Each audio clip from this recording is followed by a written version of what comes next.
This is the Jocko Underground Podcast, number 157, sitting here with Echo Charles EC.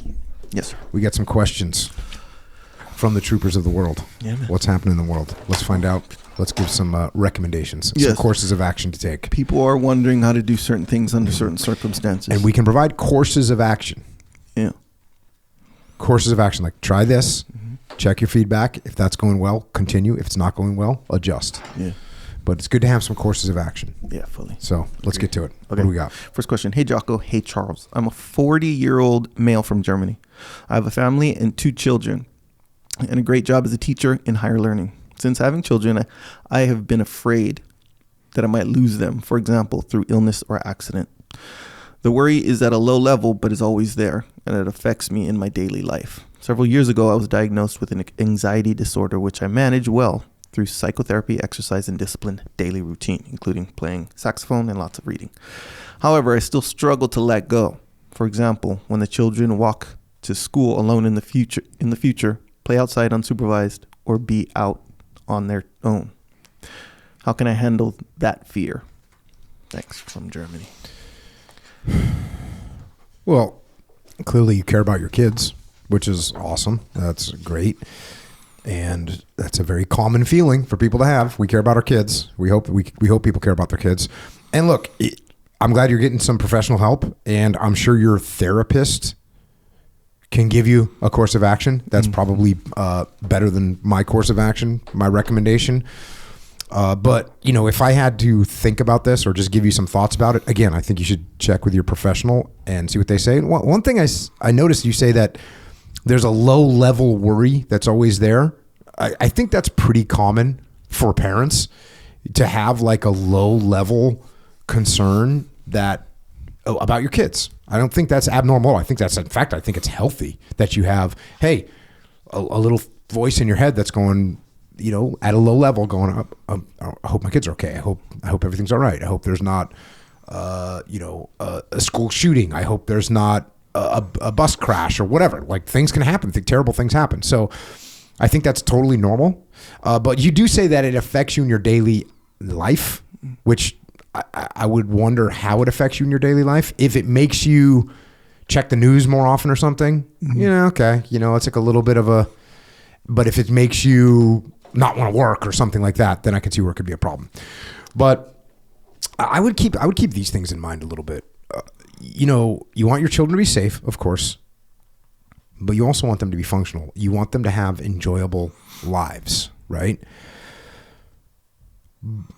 But what if I told you could actually hurt them by being overprotective, right? That you can shelter your kids to a point where they don't develop, or you can pass on your own irrational fears to them and you can give them anxiety. Or other end of the spectrum, you could make them rebel against you in a disastrous way where they're emotionally detached from you and they don't want to talk to you and just leave me alone. And so you see what I'm saying? Yeah. So if you have extreme behavior, which again, right now, it doesn't sound like worrying about your kids is not extreme behavior, but you have to kind of cap it there, right? You have to kind of cap it there. So you don't want them to overcompensate for your overprotectiveness by becoming either risk addicts or, acting out in ways to get back at you because you interfered with them. Like, those things happen. So we don't want those things to happen. There's a long list we could make of things that could go on there. And it's important to note that children are very difficult to predict. I have known amazing parents. I wouldn't go so far as to use the word perfect, but I've known parents that were really good parents and have had 3 kids, 2 of which are wonderful children and have carried out excellent, productive achievements in their lives. And 1 kid has just been a total disaster. Drug addict. Mostly it's drugs that gets them, but drug addict or non-productive or quitting, not doing anything, not working, being lazy, like all those things. Same exact parents. Now look, your birth order and where you are and what's going on at the time, all that stuff plays in a role. But what I'm saying is you can provide the same household to children and you can have it work for some and not work for others, right? And there's some kids that become more resilient because of certain types of behavior. Arnold Schwarzenegger, you heard about Arnold Schwarzenegger when he was on our podcast, and just him talking about his dad, very cold, alcoholic, borderline abusive, and that breaks some people and turns them into abusers. But no, Arnold Schwarzenegger turned out to be a nice guy and very successful. So there's things that are happening when you're raising kids. And I think it's best to try and be as balanced as you can, because if you start going extreme in one direction, you might get extreme. You might create extreme reactions, right? What is the physics saying? Every action has an equal and opposite reaction. So this is why you don't want to have a bunch of extreme actions, because it might create an extreme reaction, and we don't want to do that. We don't have enough control over the experiment to test with extreme behaviors. You want, as a parent, to be kind of middle of the road. You want to be kind of middle of the road. You want your kids to, you want your kids to do stuff, but you don't want to go crazy. You want them to get good grades in school, but you don't want them to cheat to get there. You see what I'm saying? Like, there's all these things. You want to be a good, stable, middle of the road person. Now, there's things in life that you cannot mitigate. You see what I'm saying? Like, you can't protect your children from every possible risk. If you do try to protect them from every possible risk, in other words, if you overprotect your children, you will do more harm than good. And what's hard about that explanation is that if you have that very rare catastrophic incident, like, for instance, if your kid can break their neck wrestling, happens once every 10 years. Like, of all the kids in the world that are wrestling, once every 10 years, or football, right? Playing tackle football. Once every 5 years, how often would you say someone breaks their neck and gets paralyzed in football? Yeah, I don't know. Yeah, it's not a huge number. Once every 5 years. Once every 5 years of all the individual football plays that take place across the country. Now, you're in Germany. I don't know what the equivalent, but American football. I'm talking about American football. Once every 5 years, a kid gets paralyzed.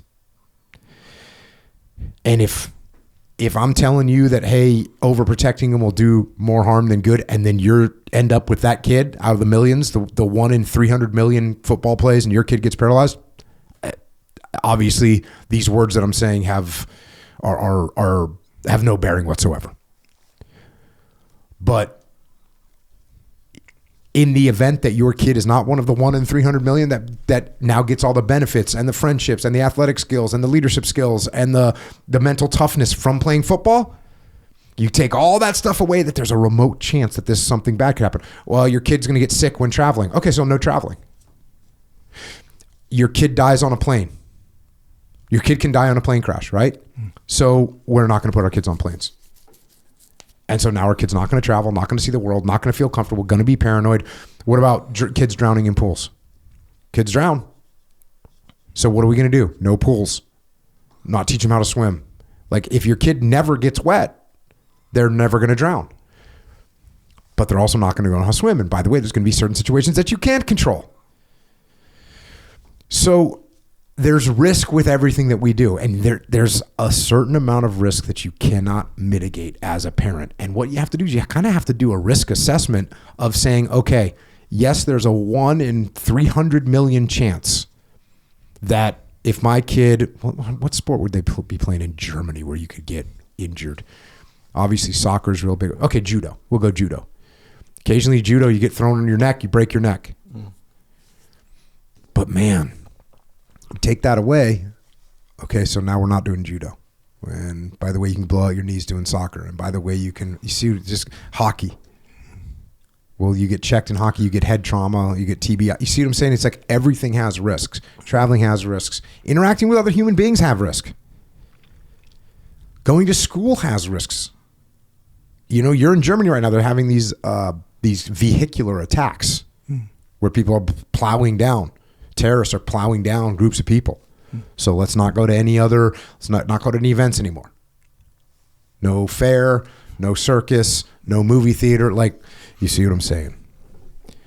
So you have to recognize that there's some risk. There's some things that you cannot mitigate. You cannot mitigate that risk other than putting your kid into a bubble. And if you do that, it will negatively impact, not just negatively impact, there's a decent chance it kind of wrecks their life. So that's the hardest thing about being a parent. It's kind of like I wrote about in the dichotomy of leadership. Like, you love your guys, but you still got to send them out on missions. That's the ultimate dichotomy. Well, guess what you're doing with your kids? You love your kids. You don't want anything bad to happen. But in order for them to grow up, in order for them to become productive humans and resilient humans, they've got to go out and live. And in living, there is risk. There's a bunch of risk that you cannot control. And this goes back to combat. Like, there's some things in combat you can't control.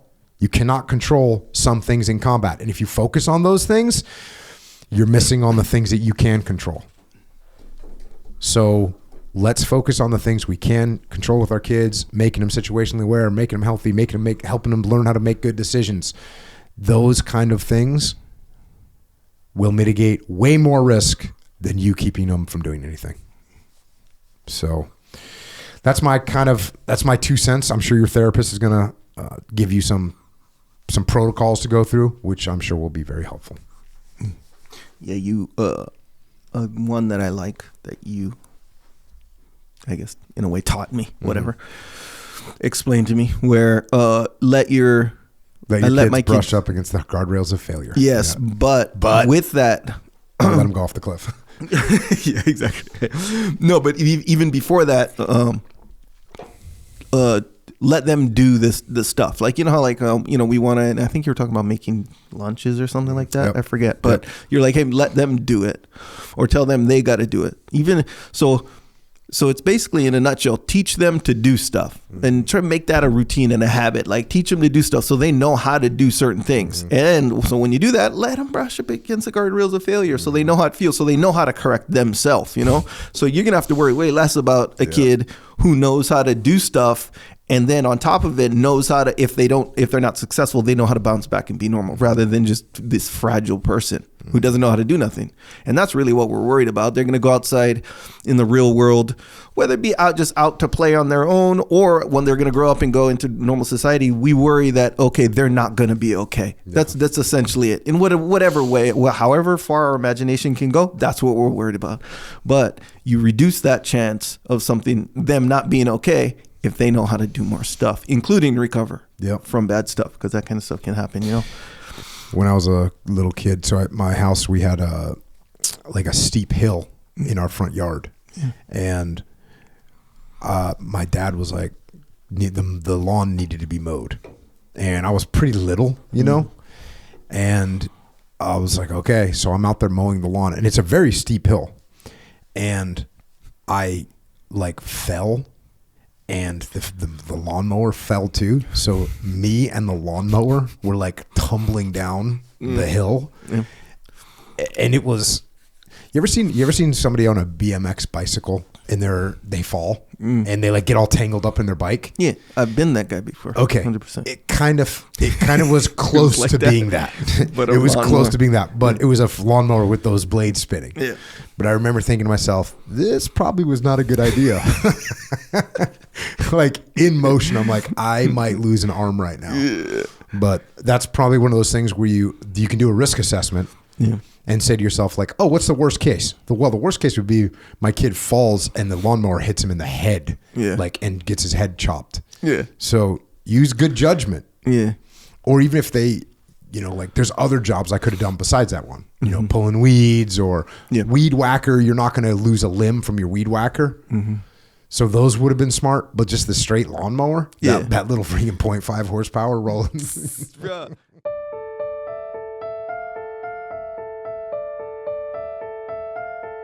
That is a little excerpt of what we are doing on the Jocko Underground podcast. So if you want to continue to listen, go to jockounderground.com and subscribe. And we're doing this to mitigate our reliance on external platforms so we are not subject to their control. And we're doing it so we can give you more control, more interaction, more direct connections, better communications with us, strengthen this legion of troopers that are in the game with us. So thank you. It's jockounderground.com.